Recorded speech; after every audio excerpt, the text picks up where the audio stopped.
Hello, everyone. Happy Monday night.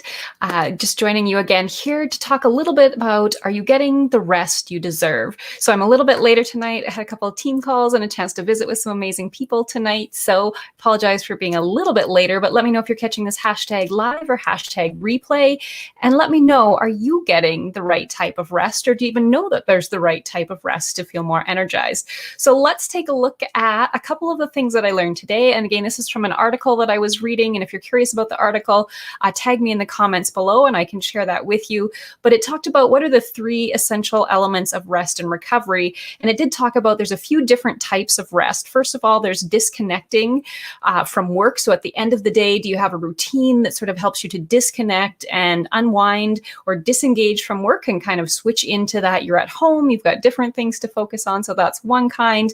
There is deliberate rest, which isn't just necessarily sleeping, but it can be taking time for yourself to recharge your creative side and engage in activities that are challenging and rewarding enough to fill that creative part of your brain. But there are three specific elements that are essential to rest, and those are relaxing your mind, relaxing your body, and relaxing your expectations. So I thought that wasn't one that I had thought of before. So we're going to talk about the 5 benefits just really quickly, because I know we're a little bit later tonight, but there are 5 benefits to resting properly. And people that know how to rest properly, let me know if you're one of those people that knows how to unwind, disconnect, you know how to get the most out of the time that you have to rest. But let's look at those 5 benefits to properly relaxing. So the first one they said was people who know how to properly relax not only have more energy, so more energy is number one for all aspects of their lives, but they're also more creative. So you can have more energy, you can be more creative, you can feel more balanced and more happy at work, more happy in your home life, and you are less vulnerable to burnout when you have the 5 benefits of resting properly. So all of those things we could probably use right now, being that we've been in this pandemic state for about a year. So let's look at one of the things they said our brains tend to do that prevents us from resting properly. So again, I'll just give you a couple more tips and then we'll wrap things up for tonight. So what it says is our brain latches on to certain things and we keep open loops. So we essentially keep worrying about things, or we keep them circulating in our mind instead of being able to shut them down and let them go. Now, of course, it's not that easy to just say, just relax, stop thinking about that, because we all know how it goes when somebody says, just stop thinking about that. It doesn't really help. So the reason it doesn't help is because it's on an open loop and it just keeps circulating around and around in your brain. So there is an evolutionary reason behind this. It says our brains have become really good at latching on to the information we think is important.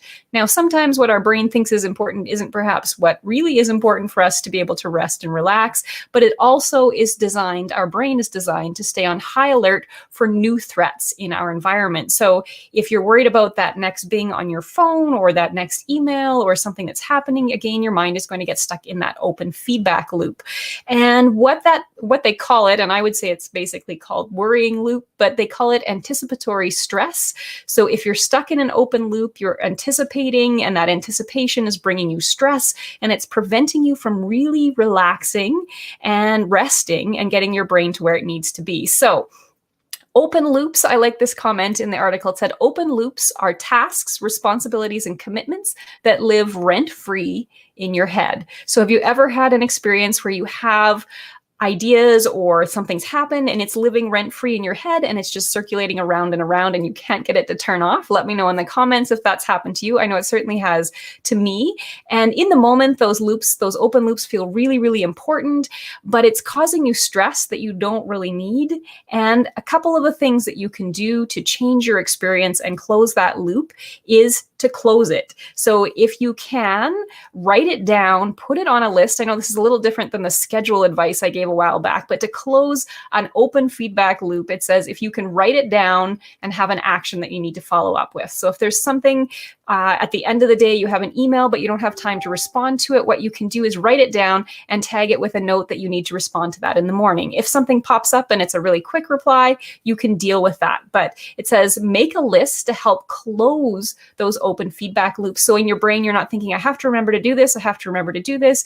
And then you might forget, while you're sleeping anyway. So close that loop, use a list. So the other thing that I kept found that came up again today, and this seems to be a theme in the last week or so in the articles that I've been reading, is deep breathing exercises. So like we talked about last week, if your breathing speeds up, your brain isn't able to relax. So changing how you breathe can actually bypass the anxieties of your mind and directly relax your body, is what University of California, San Francisco professor Elisa Ipal says. The rate and depth we breathe at is the huge determinant of our mental state. So if you can take some slow, deep breaths, you can actually slow down your body and help your brain to get into a better state.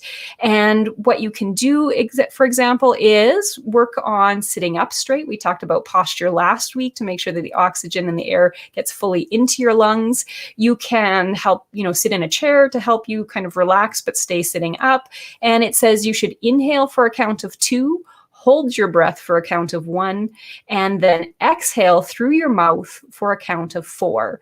So in for 2, hold for 1, out for 4, and then it says you can finish by holding your breath for 1 second and then repeat.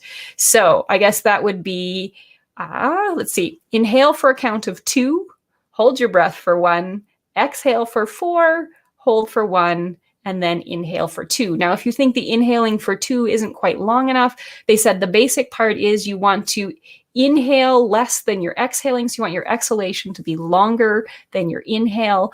Overall, that is going to slow down your parasympathetic nervous system, and that is going to help your brain to reset. So deep breathing is going to help you with that. You can also find breathing apps on your phone. I think there's one on Calm that shows a circle growing, and you can breathe with how the circle moves. You can think of a box and think breathing in, holding it, breathing out, hold, and then breathe in. So there's box breathing.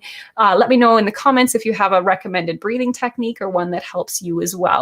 And the last tip that I wanted to mention tonight is we all spend a lot of time in front of our screens or staring at our phones, and that can cause eye strain. I know on my glasses, I have a blue lens coating, or blue light lens coating, maybe that's how you're supposed to say it, and that helps to block blue rays coming off of the computer screens, which is to help prevent eye strain.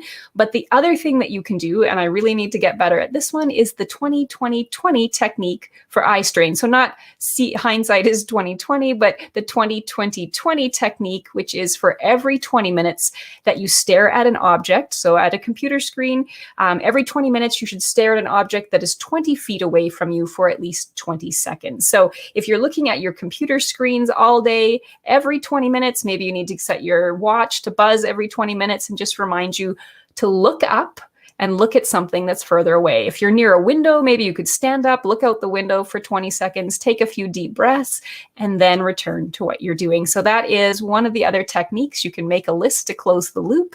You can work on your deep breathing to help reset your parasympathetic nervous system. And then you can use the 20-20-20 technique to help prevent eye strain, which will all help you to be able to rest better at the end of the day. Now, the article had a lot more tips and other ideas as well. The other thing it said as a bonus is make sure to schedule some fun into your day. So that goes back to our scheduling comment from the other day. And the last one I'll leave you with at night is, do you keep your phone with you in the bedroom? Is it your alarm? Is it going off? Do you put it into a night mode or a do not disturb mode for a certain period of time? It actually recommends in this article leaving your phone in a completely different room so it can't disturb you, and that's not the last thing that you see before you go to bed. So I hope you are having a great start to your week. Let me know in the comments if this was helpful at all, and if you are curious about where I got this information from or the article that I was looking at, feel free to drop me a comment or send me a message. Have a great night, everyone. Bye-bye.